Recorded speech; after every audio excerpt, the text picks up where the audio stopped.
Hello, everybody. Welcome. I'm going to let you all come in. Looking forward to a little bit of time together this evening. The This is the first webinar that I've done with the Pankey Institute since I've been back, and really looking forward to spending some time talking about this topic, which is filtering patients into your practice. It looked like we had the last time I could tell because I was getting set up. There were 40 some people here, so that's awesome. Uh, Couple of quick things before we start. There is a Q&A that if you go down to the bottom of your screen, if you don't see it there, if you go all the way over, there's three dots and then more, you would find Q&A. You can actually put in questions at any time they come up for you. The other thing you could do is just kind of keep track of things as you think of them, comments, questions, whatever.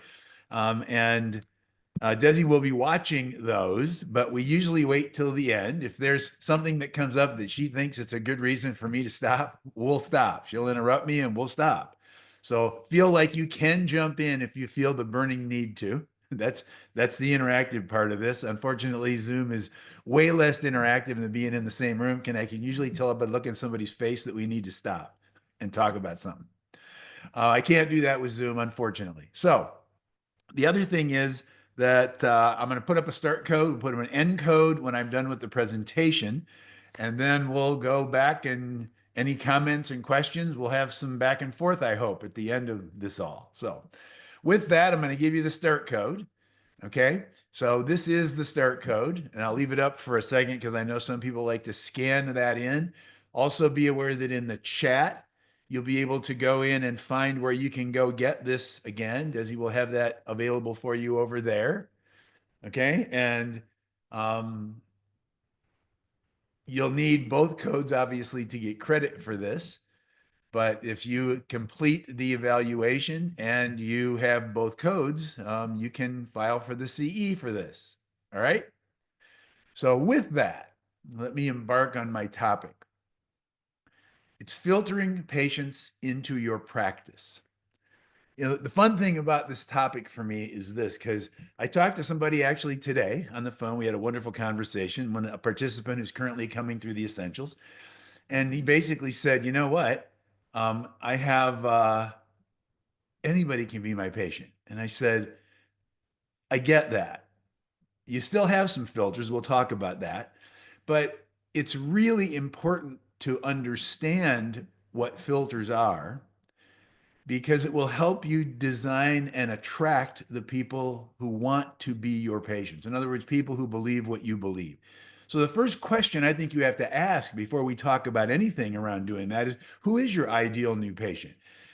Who is it that you are looking for? Who are you aiming for with the things that you do and talk about? There's a whole lot of people out there on the planet, lots of them. One time I was lecturing in Delaware and I asked this. I said, "Who is your new patient?" And somebody in the front row, it was like a theater, so it had a stage, and it was, the lights were on, and I couldn't really see in the audience, but I heard somebody say, "Mankind," and I came out from behind the spotlight just so I could look, and I said, "Who said that?" So we talked for a minute, and I said, "That is an incredibly generous sentiment."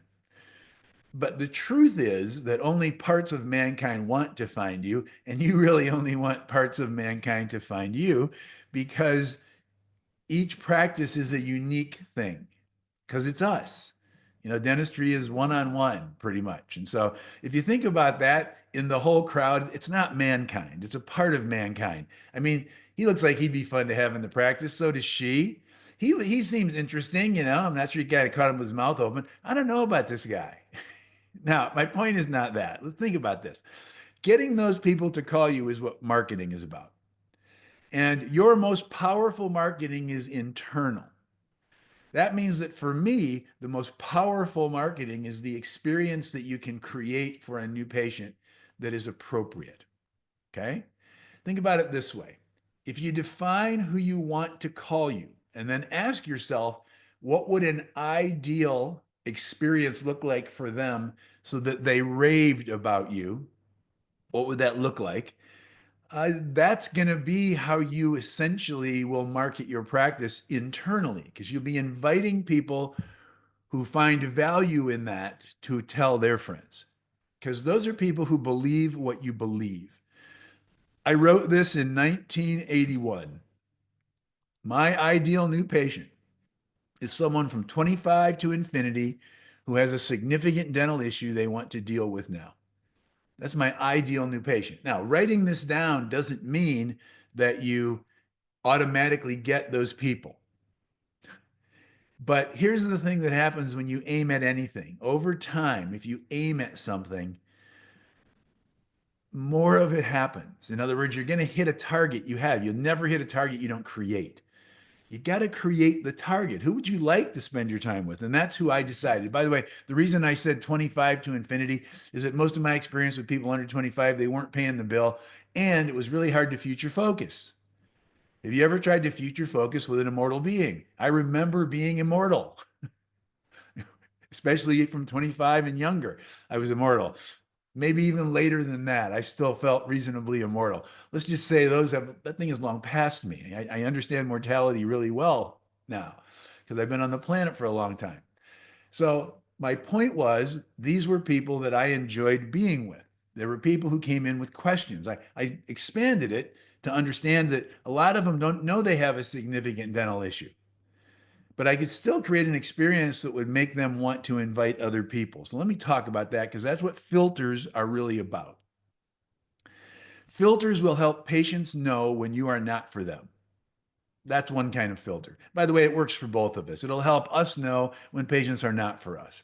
So think about it this way. You have a series of things that you can use to filter and ask some questions about so that you can better understand who this person is. See, how are you filtering the patients who see you now? And in fact, are you filtering them? And I'll answer that for you. You are. You are absolutely filtering the people who see you right now. I'll give you the two biggest, actually the three biggest filters. Are you open 24 hours a day? If you're not, then you're filtering for people who can come in the time that you are there. Same thing for 7 days a week. And again, I get that that's what people are using. That's not my point. These are filters. If someone wants to come in the middle of the night because they work during the day and they would just as soon go late, they go after work. They would rather see you on a different day. You're not going to be there. That's a filter, and that's my point. And the biggest filter of all is it free? It's not free. Those are filters. Those are big filters. But filters do another thing. And the kind of filter that I like to focus on is not necessarily that one. Those are kind of easy to figure out. We all have them. Those filters help people decide, no, I can't go there. I want to go at night. I can't go there.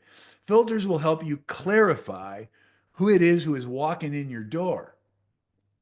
Okay, because if you think about this, they're a different kind of filter. It's like a photo filter. A photographic filter clarifies something. And in this illustration, it's a filter that allows you to, it makes the home there jump out at you. You see these homes more. It focuses, it creates more clarity. What is your filter? It's that. Your filter is talking to somebody when they call. Or if your practice allows them to get online and go in and pick a time and schedule something, that is going to have to be what your filter is. I have yet to find the practice, although I'm sure it exists somewhere. Maybe yours is one of those, where people can just go in and make an appointment and can actually come before anyone interacts with them. What I usually experience in virtually every practice I get to work with is there's conversation that's going to occur prior to that first visit by a patient. Here's what filters do. Filters are about managing expectations. These are two restaurants. The first one is McDonald's. The second one is Commander's Palace. That's in New Orleans. And this is McDonald's, I mean, literally everywhere. And I'm going to guess that everyone who is in this webinar has been to the restaurant on your left side, to McDonald's, which means that at McDonald's, we have a clear understanding. Commander's Palace is an interesting place. Okay. It's in the Garden District of New Orleans. I don't know if anybody has been there. If you have been there, I will tell you that I ask this when I lecture live, and I ask people, so tell me about it. The word awesome has never failed to come up. People have stories about really wonderful, exceptional things that have happened here. There is a long history of some really famous chefs coming out of here, all the way back to Paul Prudhomme, if you're old enough to remember him.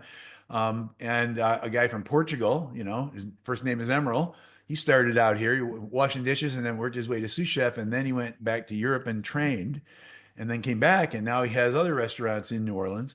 But he has always spoken really highly of what Commander's Palace, the path that started them out on. They're only advertising. The only thing they advertise literally is in the New Orleans airport on one of the down escalators. There's that picture, this picture, and it says Commander's Palace. That's it. If you want to go there, and I'll use when there's a convention in town. So the ADA has been there historically a number of times. And if we want to go to dinner at Commander's Palace, you better make your reservation 11 months out. They take them 18 months out. It's that kind of a restaurant. By the way, they require that you have a jacket. Men must wear a jacket. If you don't have one, they have a whole closet of jackets that are cleaned anytime somebody wears them. So, I mean, it's amazing kind of a place. It's that kind of place. I was very fortunate that Dr. Henry Gremran was one of my closest friends. And when he was the dean at LSU, Cheryl and I visited he and Mackie there frequently. And we often went to Commander's Palace because we so enjoyed the experience there. The chef usually comes out and talks to you about dinner, which is kind of fun. Now, what are your expectations if you go to McDonald's? I'm going to list some because I think this is what they are. It would be fast. It would be consistent. It's going to be inexpensive and it's going to be convenient. Would you all agree that that's a pretty, low bar for those things? That's what they got to do. What about the things that would make it a thumbs down experience? If the staff is rude, if they're really, really slow, if the food is cold, or if the place is dirty, I mean, that's an incredibly low bar. Our expectations are designed by what we experience or what we are told. Now, since I'm going to guess most of you have not been to Commander's Palace, your expectations are going to be created by what you are told. And I will tell you that when I use words like awesome and incredible, and people say to me, would you go back? I went there as often as I could, as frequently as I could. I mean, it was a really neat kind of an experience to be at Commander's Palace. I love the place. Now, having said that, I'm telling you my story. I am creating for you a belief about it, creating expectations for you. Okay. If it's going to be a thumbs up experience, I'm going to tell you that it's now going to have to be over the top because you walked in the door with really high expectations. I've had the opportunity to talk to a lot of people who've been there, and once in a while, I get this response. I said, "Did you go? How was it?" "It was good." That's a thumbs down. It was good. I mean, now I will say that when I say, so tell me about good, what happened? And there's always a story. It's only happened a few times, but there's always a story. And so far, it has never involved the food. It has been other stuff that just can kind of happen in a restaurant. I get it. Expectations create an emotional response. That's the thing. When you walk in with really high expectations, when they're not met or exceeded, it changes how you experience that, even if it was good. Stuff is not what you expected. Okay. Everybody knows what Disney on Ice is, I think. And so they have a thing here where, you can go and you get to see that. Your expectations may be blown away. Those people can walk better or can skate better than I can walk.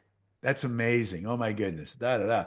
But if you got to Disney on Ice and it wasn't what you were expecting, you're going to have a whole kind of a different emotional reaction, especially if you took your kids. Here's what happens when an experience doesn't meet or exceed expectations. It's tough for it to build relationship between you and that experience, that place, that person, or trust. And it doesn't really move people to action. And it changes the manner in which they speak about their experience with others. So how was that dentist appointment? Yeah, it was good. Dr. DeWood is nice. And the office is close. And that's not what I'm trying to make happen. I mean, what I really hope happens is this. It was amazing. You have to go there. That's what I want people to experience when they come to my practice. That's what I want to be different in a way that for them is palpable. Or if they're referred by one of you, I want to make sure that whatever you told them gets met. And that means that I have to be able to structure their experience. I want to get the thumbs up. So what is step one? Step one for this is designing the experience. By the way, I claim this early on. When I meet people, the last thing that I do when I'm talking to them at their initial visit is I hand them one of my cards. This is my card from Pemberville, Ohio, where Cheryl and I started our practice many years ago. And my name is on there. And then it says this, a world-class experience, every patient, every time. And I would hand this to people and I would say, this card tells you what I believe my job is. Would you please alert me immediately if it ever falls short of that? And they will, which is awesome. I want to create big expectations. Okay. Now, your filter could be something different than the phone. It might be they call and then they get something like this. And I'm going to use this as an example. I'm not going to read every bit of it. I'm going to tell you that this is a letter that goes out to patients of some friends of mine who I actually met many years ago. And what they did when people called, they sent them out a packet, and they said, and once you read the packet, then we'll get back together and we'll set up your initial visit. And what they do is they went in and said, we understand choosing a new dentist and team can be a challenge, leaving you feeling somewhat uncertain. Let us welcome you and share some insights about what we do. And this is their philosophy. And again, I'm not going to read the whole thing. Let's just say we want it to be highly individualized and we recognize people are not the same. So what they did is they divided it into levels and they named them. And they said, this is what we would call urgent care. Someone who's in this, like this. This is what we called remedial care. And there's a whole explanation of all of that. This one they called self-care. And they had this explanation. And then complete dentistry. And then finally, look your best. Now, the whole point of this was to differentiate. We hope these levels make sense to you. It's not uncommon for people to begin at one level and progress over time. We're here to help you discover and decide at which level you're most comfortable. What they're trying to say is, please help us understand what it is you want from us. Trying to find out who this person is. I think that you can do it by asking some questions. That's a great way to do it. By the way, they don't do that anymore. And it's because it got in the way. People got kind of confused about, well, if I pick one, what happens? Let's just say that, but the idea was sound. I love the idea. I think we can do it a little bit easier. Step one is you have to understand people are different. So I just want to recognize that. And then I want to kind of talk about what I've experienced as the differences. We'll put them into a pyramid. We'll divide it into fours because in all these things, you always divide into four. Remember that all the divisions are fuzzy. Okay. The reactive patients are usually these kind of people. Limited exam is what they expect. Obvious problems, immediately aware of this. They want to be made aware, but they often only are aware because something's wrong. They want to correct them with as little effort, time, and cost as possible. There's a subset of those people who are emergency patients who are in crisis, and unless they're experiencing one or all of pain, pus, or blood, they just aren't coming back unless that happens again. And there's a number of those kind of people. When you practice in a small community, you start to recognize who those people are because they do feel comfortable coming. And we always tried to reserve some emergency time in our schedule because I wanted to be available for the community. Cheryl and I were the dentists for this small community. Okay. Reactively proactive people want to have a more thorough exam and treat present disease. So they want to be made aware. They come regularly to the hygiene visits. They act on immediate needs, frequently choosing repair solutions that are closely focused on the active problem. Next one I called proactive. They want to have a very thorough exam. They're connected and they're interested in teaching the causes of the disease, not just the effects. They can focus, though, on some very specific outcomes like function or aesthetics and then pursue what they experience as a solution without being open to seeing other issues. You might have had that experience, as I have in the past, where someone comes in and says, can I have veneers? And they talk about all the things they want different in the front, and the back of their mouth is full of dental disease and dental issues. And yet they are very resistant to going there. They can get focused. They're very proactive about things. And then the last one I called regenerative / health driven. And these are people who pretty much are driven by what is always in their best interest. These are the people who, when they come, if they're regenerative and health driven people and they're experiencing a problem, they are listening and looking for a solution, and they will always act on solving something. And health is usually what drives them. They're usually willing to invest effort, time, and money in that. These are people who take care of it.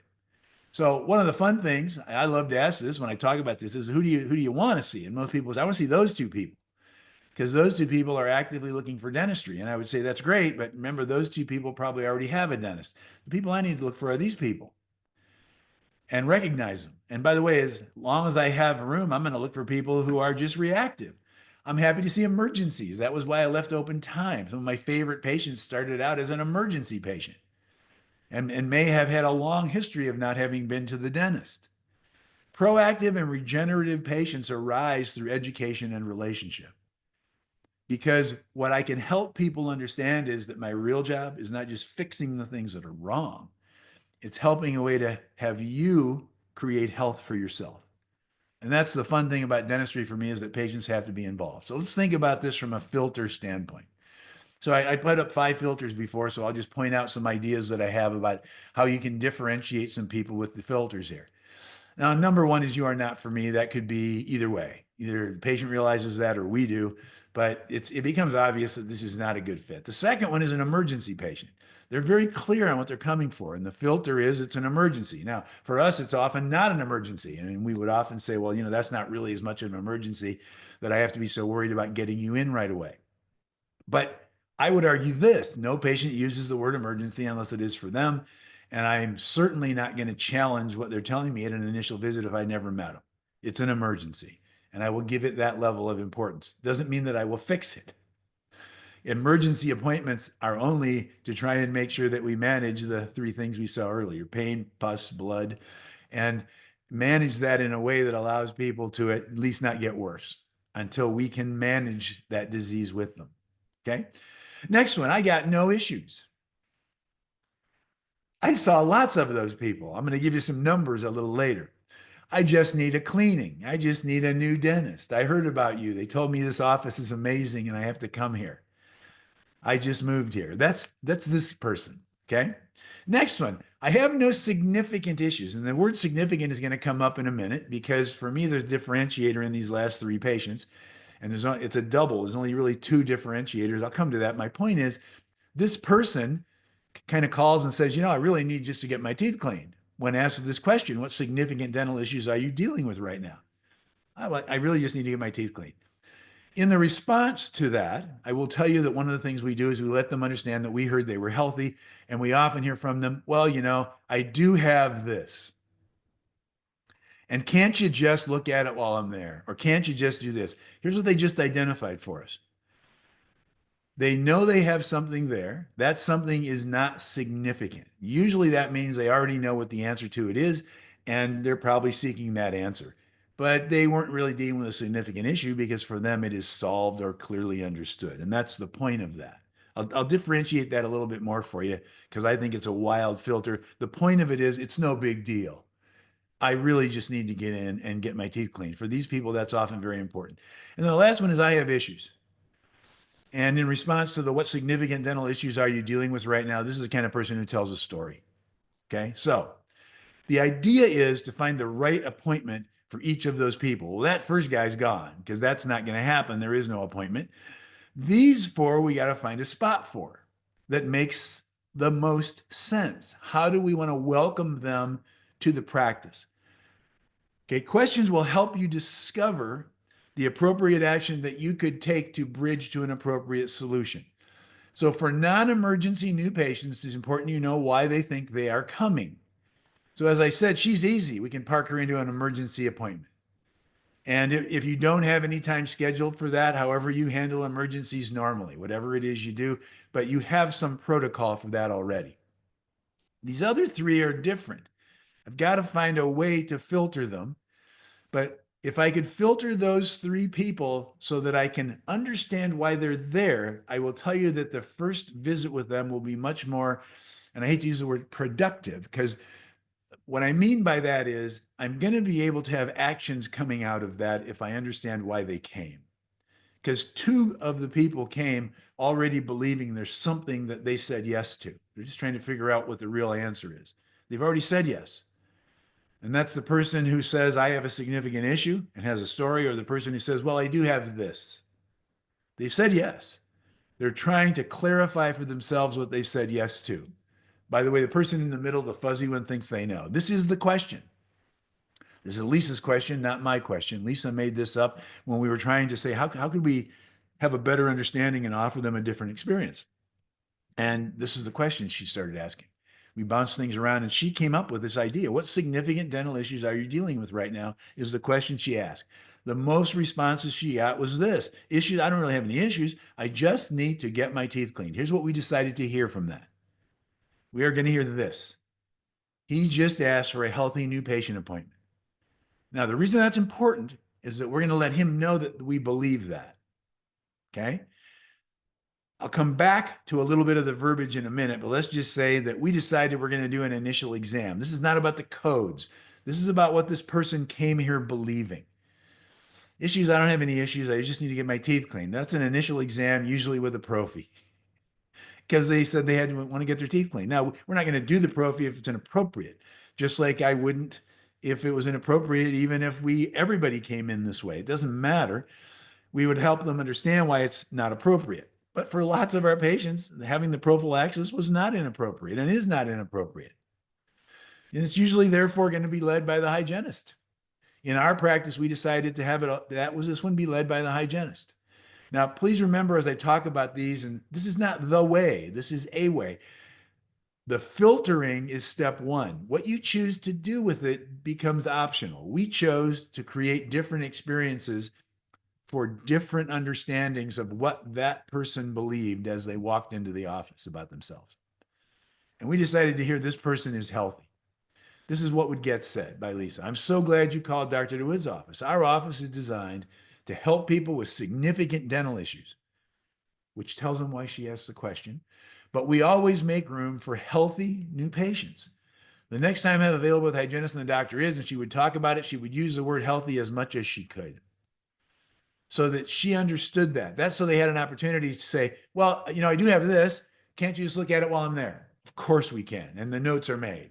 We now know something we can immediately begin to focus on and observe. Okay.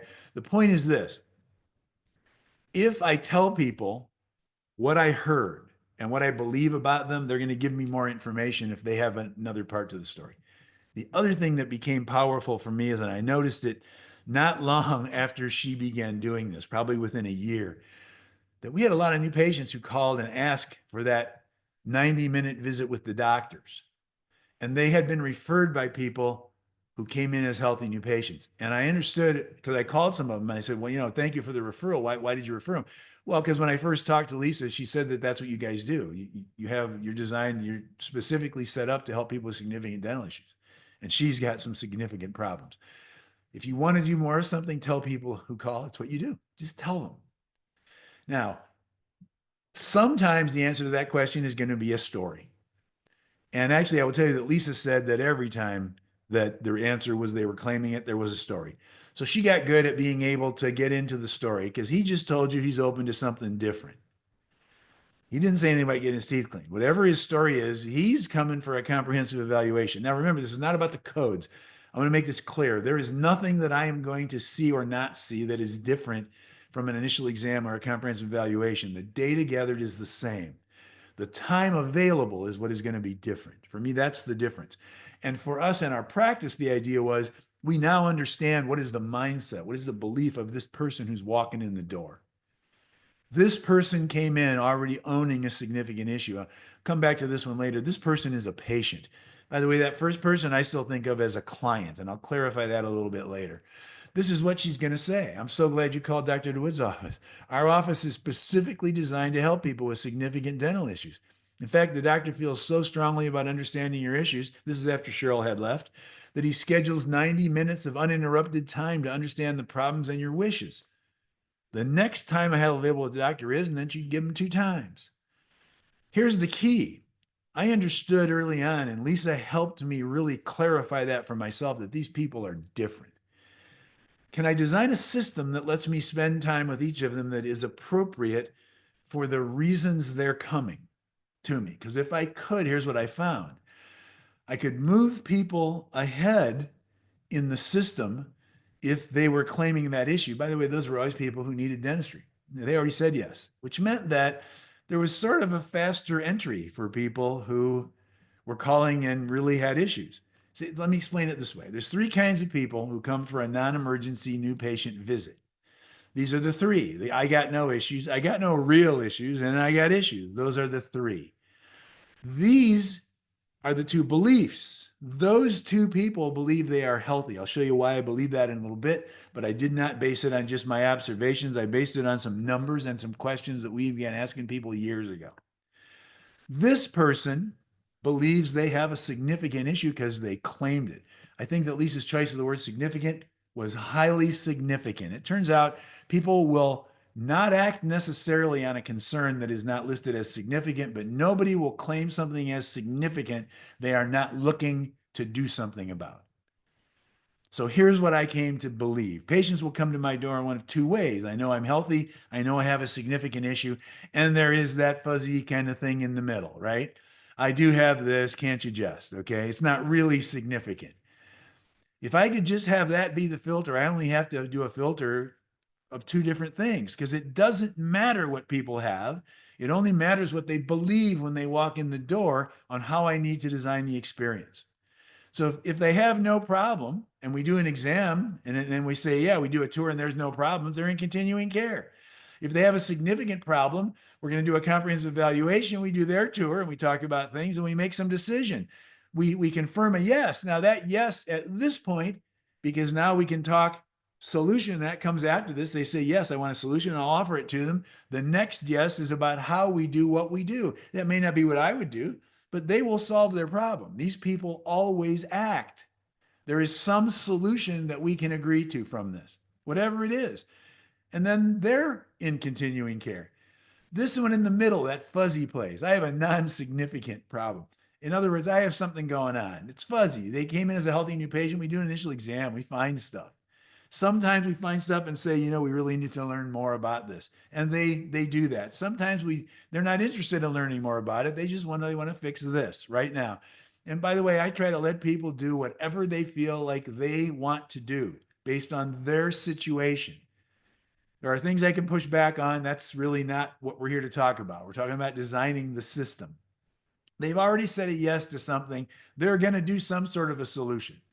Okay, whatever it is, and then they're going to be in the continuing care. Here's the important part.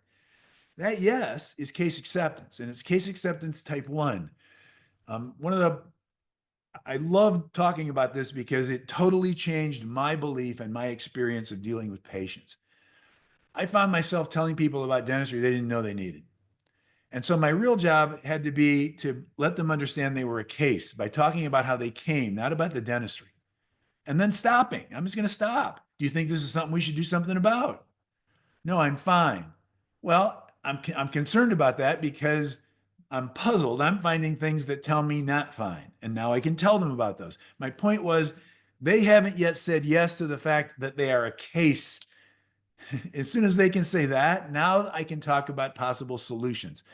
We spend a lot more time talking about that, actually. And it's one of my most fun workshops. We do one called Mastering Case Acceptance. And mastering case acceptance is, I'm a salesman, but I don't sell dentistry. Topic for another time. It's going to happen before the solution is offered, though. That's my point. Those people walked in with it. A lot of them don't. I have to develop that. The path for those people who come in and did what I just said, those 3 different people, is usually easy because they know something. If they're correct in that, it's usually straightforward. They arrive with no problems, or they arrive hoping to solve a problem they already have when they came in the door. By the way, that's their yes. That's why they're open to a solution. They're listening for solutions to whatever they think they own. And that's why I said that is case acceptance, because now I can offer solutions to those people. It's different. Okay? These patients are the ones that usually have a story. They usually welcome an opportunity to learn more. So these people are easy. I know I have no problem. I know I have a significant problem, or I'm one of those fuzzy middle people. All of them arrive knowing something. That something is accurate, if it is, okay? And that something is all there is. Interacting with them is very straightforward because I don't have to bring them to a different place than they walked in the door. They were already ready for that. Most people who come in are way harder. They arrive knowing something, and that something is either not accurate or not all there is. By the way, this was 96% of my patients. Well, that's not fair, because of the 96% who believed they were healthy, a reasonable percentage of them were, maybe 4 or 5% were totally healthy. There was nothing I really needed to talk to them about. So here's what I'd love to ask when you think about designing the experience. Would it change your new patient experience if you knew he believes he's healthy? Would that make a difference for you? I hope you're saying, of course it would. See, case acceptance is not about the dental treatment. It's about the condition that causes the patient to want to act. That's the step one case acceptance, not the kind I was taught to measure by here's all the dentistry I recommended to somebody. Here's what people bought. What percent did they do? That's not a bad number. I'm not saying don't you should follow that number. But the first one as case acceptance is more important for me because it allows the second one to be vastly different. I know that I'm talking about the right stuff. We get to a solution that works for everybody. By the way, the condition is about what they believe it's the first time, which is why it's an easy filter. It's just they're either healthy or they have a significant issue. And then when they hear healthy, sometimes they tell me they're in the fuzzy middle. Cool. Case acceptance is about the values that a patient has for an outcome of treatment that changes something. So ask some questions that help them identify where they are, help them claim ownership, help them gain an awareness of their level of understanding while you gain that same thing. So new patients who come to our office, Desert Sun Smiles, I think you probably know Dr. Leanne Brady and I practice together, and that's Desert Sun Smiles. I ask every new patient who comes to fill this out on site. I'm going to just talk about this completed in the office. The reason I want this to happen, I want it to be fresh. I want them to do it while they're there because it can lead me to conversation. This is the most important part for me. I'm not going to read them all. There's 3 of them that we included just so you pick one of the 3 in each of the 4 sections. But this is the real thing that I want to lead me to some discussions. I will do whatever I must to keep my teeth. I want to keep my teeth, but only within a certain budget of time and money. I am indifferent about keeping my teeth. I ask, they can only check one of those, and it's whatever fits most for you today. And if I ask everybody, I can't see hands, so don't bother. It'd be fun. But what one do you think gets answered the most? And I will just tell you that literally 999 times out of 1,000, it's going to be the middle one. That is awesome because I now have something I can say to somebody. Thank you for this. This is really helpful. I noticed one of the things you said is you want to keep your teeth with only a certain budget of time and money. Could you help me clearly understand your budget for time and your budget for money? By the way, people can't answer that. Though the response I usually get if I'm willing to be quiet long enough, and I usually wait until they speak, is they say something like, well, I mean, I'm willing to pay for anything if I need it. By the way, if anybody ever asks you that, please immediately ask them the next question. I'm lucky questions just pop in my head. If somebody says to you, I'm willing to pay for anything if I need it, by the way, they usually do it with their hands up like this. Say, have you been places where people offered to do things for you that you didn't need? You're going to hear stories. They're going to be awesome. And they're going to help the patient understand that you get that. Because what it leads me to is when the same person says, I only want what the insurance will pay for, I can ask the question. So do you want me not to tell you about things that you're going to have to pay for? Because that is going to be quite literally everything that happens other than having your teeth cleaned. And it's a fun conversation. This is a way to get into that conversation. The other thing we ask them to do is this. Please select one word that best describes your dental health today. I will tell you that about 4% of people checked fair or poor. By the way, those are the same 4% who had a story. Those are the people claiming significant dental issues. We did this over 20 plus years with a whole group of other offices, and we compiled our data because we were asking the same questions for the same filters. That means that if you think about it, that's that person. That's the significant issue problem. This person has a story. Excellent or good, we decided to hear you're healthy. That's 96%, and that's those people. And those numbers bore out over lots and lots of practices, even over long periods of time. Here's why that was useful. Because we were busy and it often took people a while to get a patient as an appointment as a new patient, with only 4% of the people who were even making a call, calling and having a story, that made it possible for us to see those people preferentially because I could see them sooner. And we didn't fill those things up. And it was with Cheryl or I at the time, and then me after Cheryl went back to ortho school. The important part of this as a follow-up is this. We asked all of the 96% if they had any dental treatment that needed to be completed immediately in their mouth. Okay? And I will tell you that 100% of them said no, which tells me that even though they know they might even know some of them, they needed something. It was like, well, it doesn't have to be done like immediately. because I was really asking that question. By the way, if they thought it had to be done immediately, they probably would have said they had an emergency. So I get that the question was just to clarify for me that it was not significant.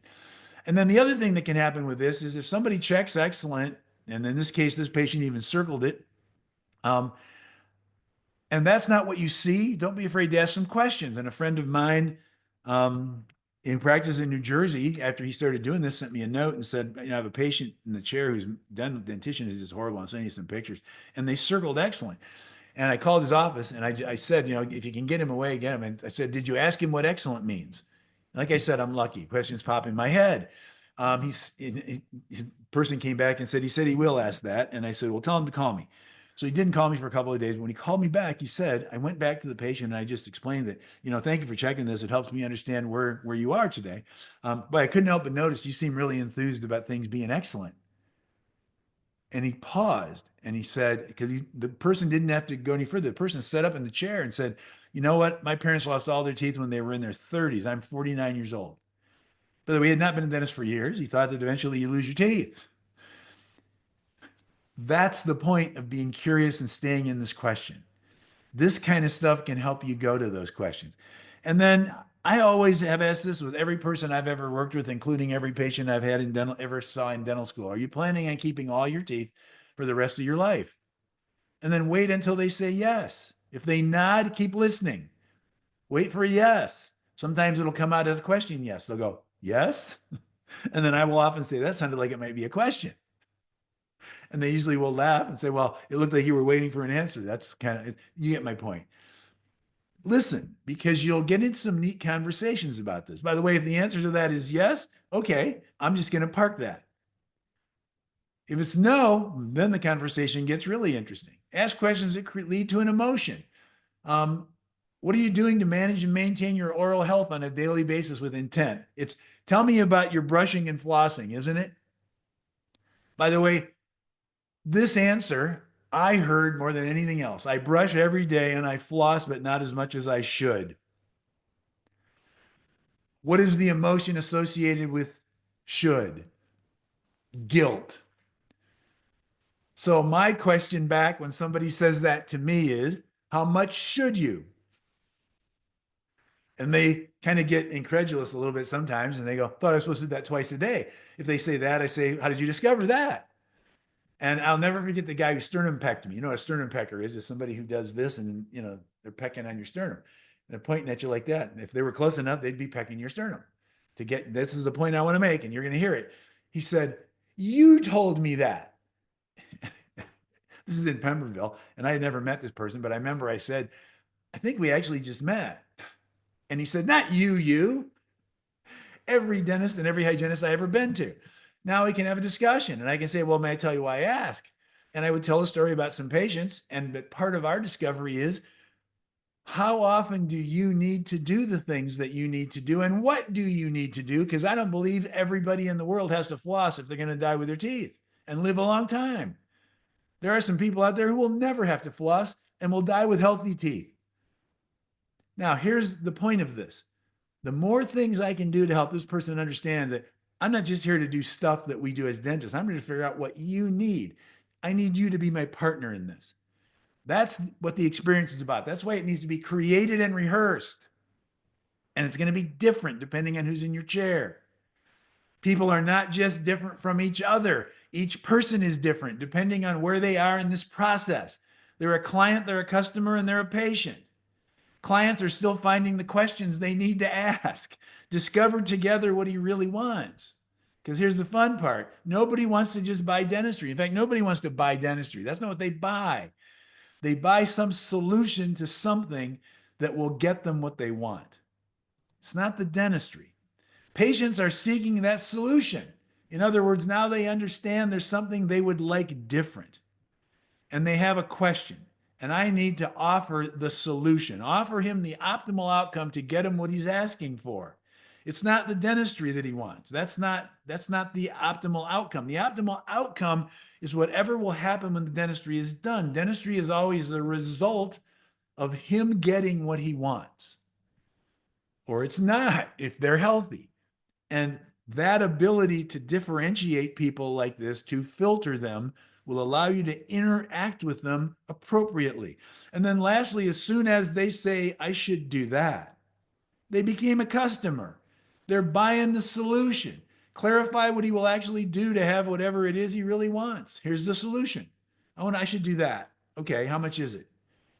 And then some people will not do it if it's more money than they think they can or want to invest. But I can promise you this, the money gets in the way less frequently when we get to the outcome first. And the outcome is not the dentistry. The outcome is whatever will happen when the dentistry is done, whatever that is. If you'd like to understand how you can work through these kinds of choices with people, two things have to happen. First, you have to recognize that 100% of what you do every day is discretionary. Nobody's going to die because they don't have teeth. It's discretionary, which means that people are always making value judgments about how important is it for me to have those teeth. Okay, that's important as a mindset in my world so that I can understand what they're dealing with and doing with that. And then to understand that all discretionary things, when they're seen as discretionary, people will value the choice they make because that lets them apply their values to that outcome and solution. Read this book. It's not about dentistry, it's about dying. It's by Atul Gawande, who is awesome. Read all of his books. He's got 4 books. They're all incredibly good. The Checklist Manifesto and this are my 2 favorites. His other 2 are called Better and Complications. They're awesome. He's a surgeon. So are both his parents. This is the story of his father's end of life journey. And it's about the choices that he wasn't being allowed to make by a system that just said, oh, no, we're going to do this. We do this. This is what we do, and this is here. He wanted to have choices about that because he had them, but he really wasn't given them by the system. And that's the point. I wrote him a letter after I read this, and he answered me. I said, this is dentistry. This is what I do every day, is trying to help people come to some terms about what it is they want. How do they want to experience what they believe as dental health? Whatever that is for them at this point in their life. That means we have to talk about philosophy. And since all of you are Pankey Institute people, by the way, if you're not, one of the things we talk about always is the philosophy that Dr. Pankey brought to dentistry. Philosophy is the use of reason and understanding. It's a system of beliefs, values, and principles. It's the art of discovering your truth, not the truth. And it's why he called it a philosophy, not the philosophy. This is what it is. It's your choice, your individual power, your vision, plus a patient, plus empathy, which means understanding that person and being with them, creates a relationship that now will be applied across a mode. And you can apply, the mode can be the focus of quality or quantity is what he termed it. I'm going to change the term a little. I'll come back to that. What that does is it creates missionaries. And you need missionaries so that you can keep doing this by people who are of a like mind. And that's what the rewards are about. There's 2 kinds of rewards. That first reward is going to be the reward we all have to have if we're in business. If dentistry is your vocation, you need this. And it's the business side of this, which is also my second favorite thing to talk about. And there's these. There's the spiritual and emotional pay, the reward that comes with this. When people say thank you, however they say it, when they write a check with a smile on their face, which is incredible. That the feeling of that is just awesome. And then some of them will bring you cookies or other presents because the money wasn't enough. Now, the mode you choose to focus on determines the action you take. And for me to feel like I could plug this in my own life, I had to change it. So I'll talk about it in the only way I can, which is how I understand it.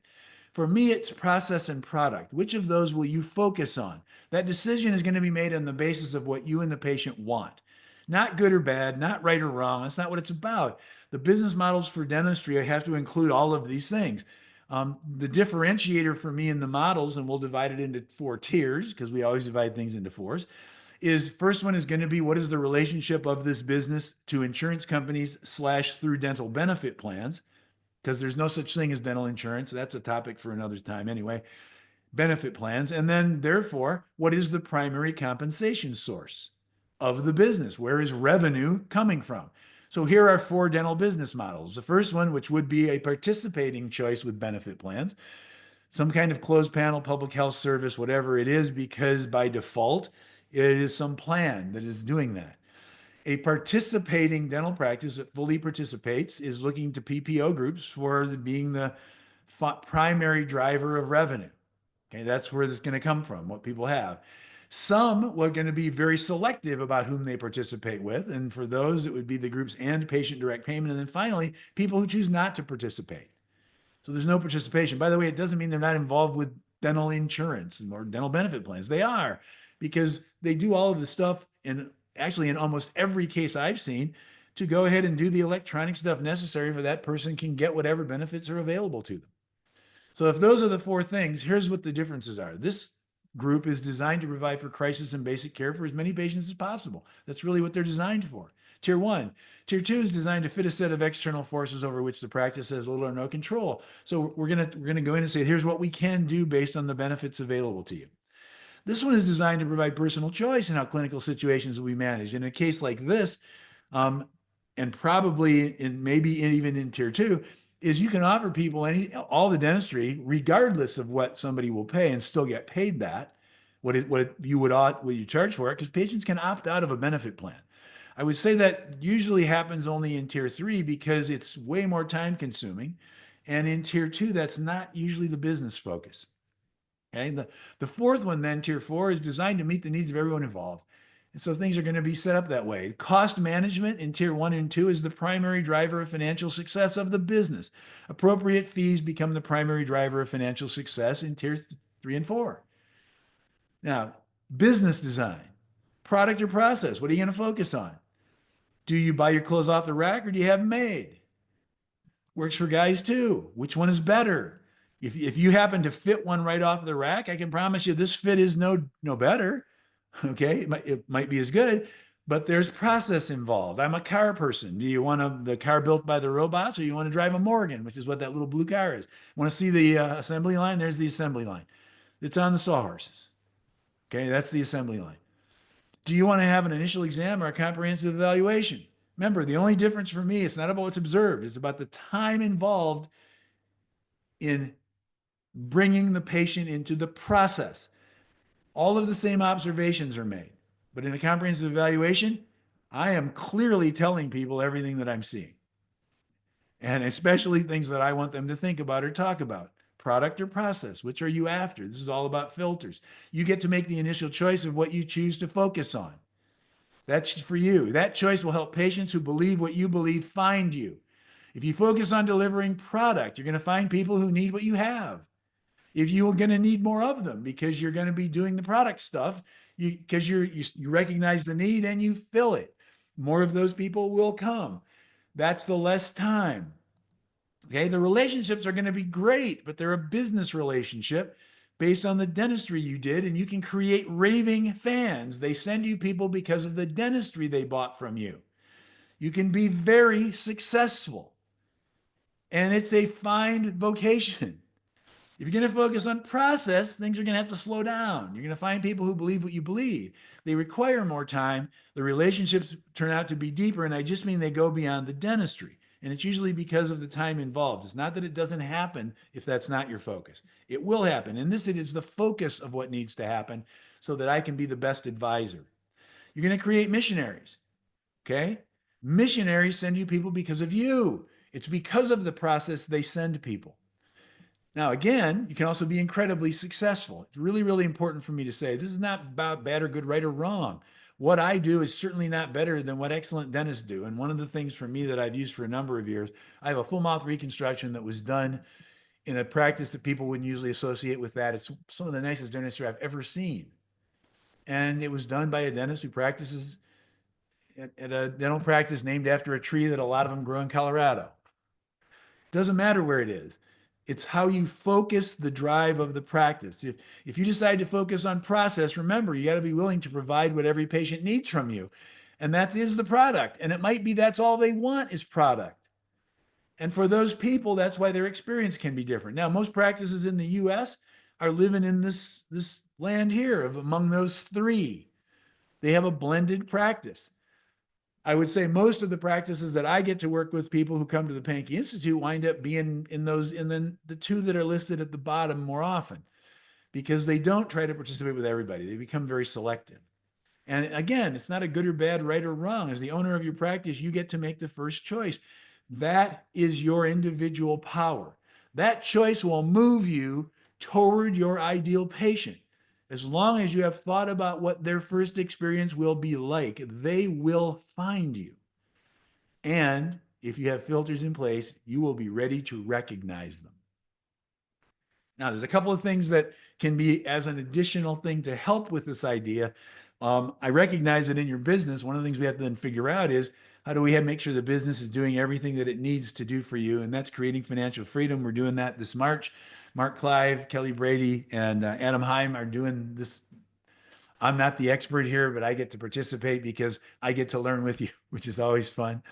Mastering Case Acceptance is Todd Davis, myself, and Amy Heim, who's actually Adam's wife. And this course, I think, this one can change everything about how you interact with patients. And it's a chance to focus on some things about what makes that a useful thing to do for people. If you're interested in any of those, please go and look on the line and send a question. I would love it if you could come and spend some time